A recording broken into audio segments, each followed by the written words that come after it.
الرحيم مالك يوم الدين إياك نعبد وإياك نستعين اهدنا الصراط المستقيم صراط الذين أنعمت عليهم غير المغضوب عليهم ولا الضالين آمين.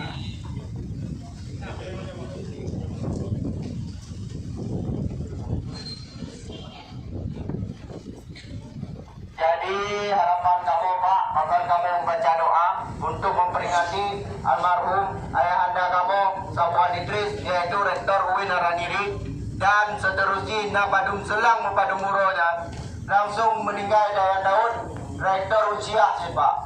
Jadi tujuan kamu yang tetap mempertahankan kiban kedaulatan rakyat Acehnya, kiban kemakmuran rakyat Acehnya yang kali berjuang awalnya ditimpa oleh orang yang tidak dikenal.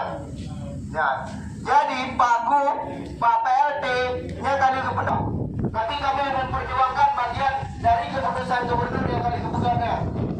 Jadi mohon Bapak-Bapak, Pak PLT merealisasikan